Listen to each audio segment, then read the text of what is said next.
행정 책임, 우리 교재 451쪽에 관련된 얘기입니다. 자, 전자정보는 뭐 우리가 일상에서 하고 있는 거기 때문에 금방 이해가 돼요. 행정 책임도 옛날에는 어렵다고 하는데 지금 돌이켜보면 그렇지도 않습니다. 451쪽에 1번이라고 중간에 1번이요. 자, 법적 책임과 윤리적 책임이라고 되어 있는데, 여러분이 공직자가 되면 제일 중요한 거, 법적 책임을 자, 내가 나쁜 쪽으로 지지 않도록 노력해야 된다. 그리고 윤리적 책임은 혹시 여기 이 영상을 보시는 분들이 이제 좀 공직자 더하기 나는 좀 사회의 공인, 뭐 유명인, 또는 뭐 요새 이런 말 하면 그런가요? 뭐 인플루언서 아니면 셀리브리티, 이렇게 된다고 하면 윤리적 책임은 좀 중요해요. 자, 그래서 아마도 이제 행정적 책임까지도 제가 이제 적어놨는데, 행정적 책임은 법적으로도 문제가 없고 도덕적으로도 문제가 없는데, 업무 처리하면서 좀 이렇게 내가 좀 더 좀 잘할까, 조금 더 덜할까, 이런 거의 의미인데요. 아마 공직자가 되신다고 하면은 여러분들이 제일 중요하게 생각해야 되는 것은 법적 책임 정도입니다. 자, 그리고 이런 행정 책임에 대한 논쟁이 있는데 언급만 하고 넘어가겠습니다. 452쪽의 맨 아래 세 번째 줄. 자, 사회가 복잡해지고 다양해지기 때문에 행정 그리고 정부가 따라갈 수 없는 한계가 있다. 그렇기 때문에 행정관료, 공무원의 재량이 확대되어야 된다. 다시 말해서 행정 책임을 약간 좀 느슨하게 해야 될 필요가 있다라고 주장을 하는 거고요. 자, 또 다른 얘기는 453쪽입니다. 위에서 네 번째 줄. 국민이 뽑은 국민의 대표, 뭐 대표적인 국회죠. 국회의 통제를 받아야 한다. 자, 행정관료, 공직자에게 통제가 느슨해지면 권력을 남용할 가능성이 있다. 우려하는 입장입니다. 자, 그래서 뭐 공직자의 재량을 확대하자, 국민의 통제를 강화하자, 이 입장이 대립되는데 이게 다 맞는 얘기예요. 제가 볼 때는요. 자, 그리고 453쪽에 이제 주인 대리인 이론 중간입니다. 주인과 대리인 이론은 주인과 대리인 모두 자신의 이익을 극대화하는 것인데, 문제는 대리인이 주인보다 오히려 일을 더 잘 알게 되면서 좀 흔히 말하는 정보의 비대칭성, 주인보다 대리인이 더 많이 알고 있기 때문에 속일 수 있다는 거. 그리고 도덕적 해이, 아니 뭐 내가 대리인인데 뭐 내가 주인도 아닌데 이 정도만 하면 됐지, 도덕적 해이, 부정부패로 이어질 수 있다는 겁니다. 그 다음 문단의 청지기 이론은, 자, 청지기, 이게 성을 지키는, 그리고 옛날에 이제 서양의 기사와 같은 그런 충성스러운 걸 얘기하는 겁니다. 자, 스스로 주인의 이익, 우리 주인이 이런 거를 원하겠지, 그래서 알아서 일을 처리하는 청지기에 관련된 얘기. 자, 핵심 가치의 유무가 중요하다. 자, 그래서 청지기는 이런 거예요. 주인의 마음을 좀 스스로 헤아린다는 얘기이기 때문에 이게 좀 이타적인 개념이 좀 있습니다.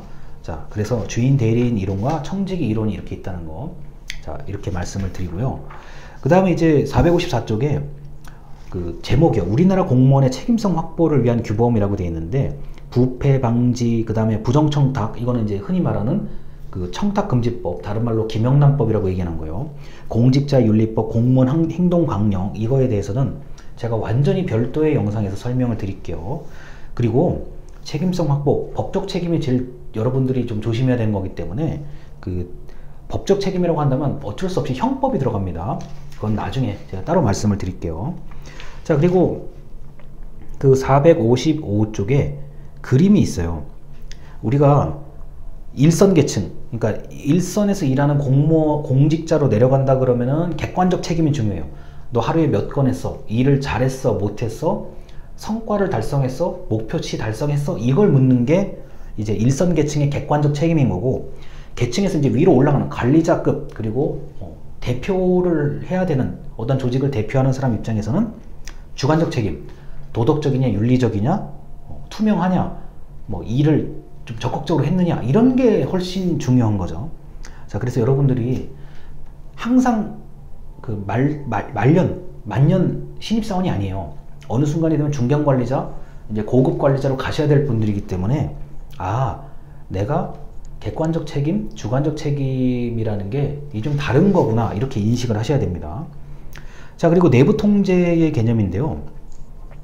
456쪽이요. 내부 통제는, 자, 상사가 나를 통제하는 것. 자, 뭐 계층제. 자, 위에서 아래를 통제하고 아래에서 또 아래를 통제하는 게 이게 내부 통제의 대표적인 거고요. 그 다음에 기관과 기관이 상호적으로 통제한다. 뭐 어르신들이 가끔 쓰는 말입니다. 크로스 체크한다 그러죠. 교차로 확인한다는 얘기. 그래서 기관과 기관끼리 서로 잘하는지 못하는지 감시를 하는 경우들이 있습니다. 만약에 감시하는 기관이 하나만 있으면 이게 부정부패가 되어버리면 답이 없어요. 그래서 여러 기관이 동시에 약간씩 중복된 업무를 일부러 만드는 거예요. 자, 그 다음에 이제 뭐 감사원 통제 457쪽입니다. 감사원의 통제. 그 다음에 옴부즈만. 자, 어떤 주민 대표성이 있는 주민이 공무원을 통제하는 경우들이 있죠. 자, 그래서 이 옴부즈만 개념은 지금 국민권익위원회에서 또는 국가인권위원회에서 이 기능을 대신하고 있다고 보셔도 됩니다. 자, 그리고 458쪽의 외부통제입니다. 외부통제는 자, 국회의원이 통제하는 경우가 있고 국회 전체의 이름으로 통제하는 경우가 있고 법원, 대법원이 통제하는 경우, 헌법재판소가 통제하는 경우, 그리고 국민이 통제하는 경우. 가장 원초적인 게, 원론적인 게 선거, 투표를 가지고 통제하는 게 있고요. 야, 저 사람 못한다, 바꿔. 이런 게 있고요. 그 다음에 또 하나가 이제 감사청구, 뭐 주민 소환 이런 것들이 있을 수가 있습니다.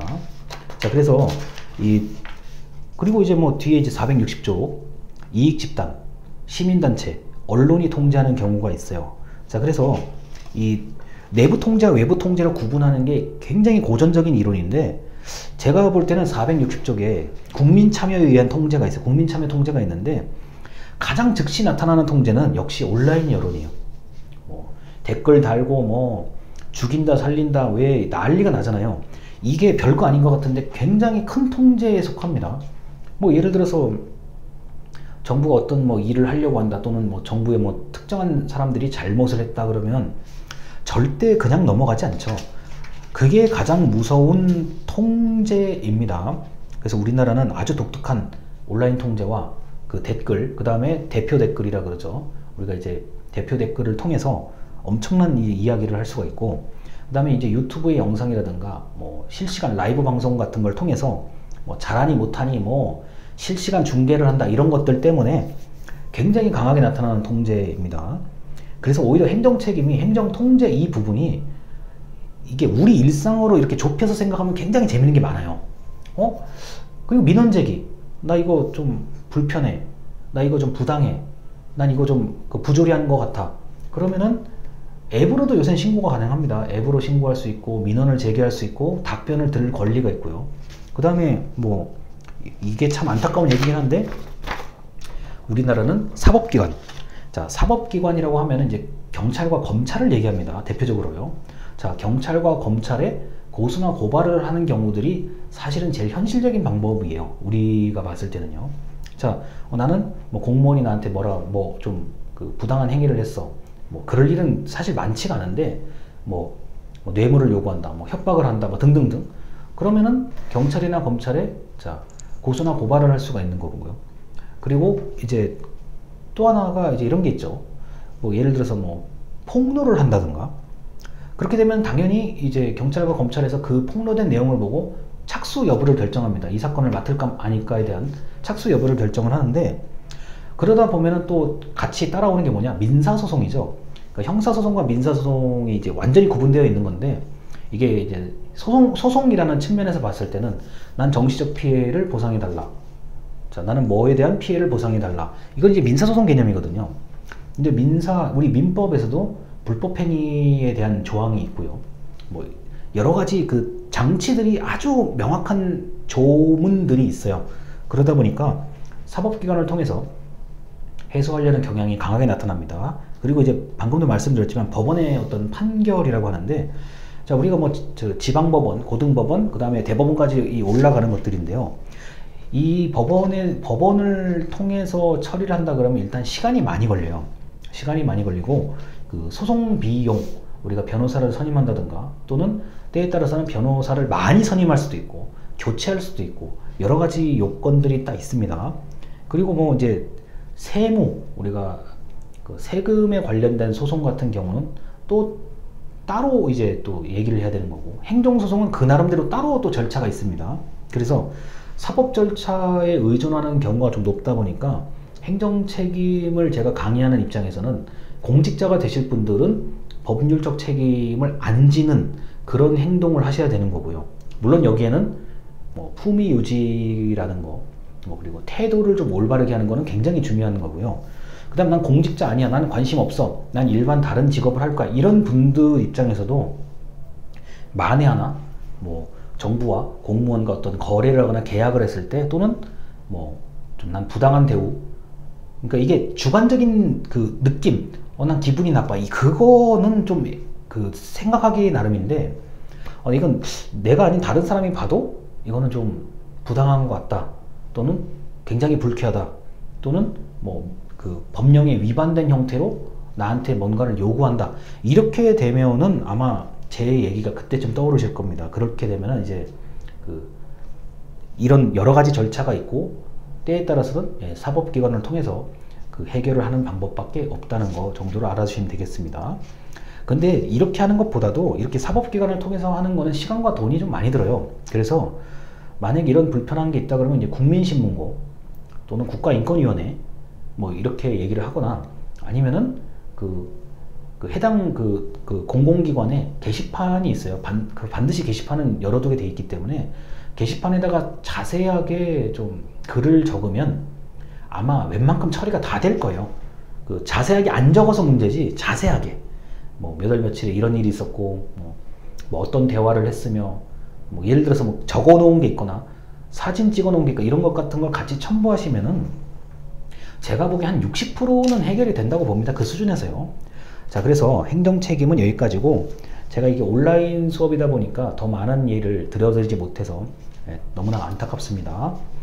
혹시 뭐 그럴 일이 있을지 모르겠는데, 만에 하나 11월 달에 위드 코로나 선언을 한다고 하면은 혹시 학교를 한두 번 정도 갈 수도 있을 것 같아요.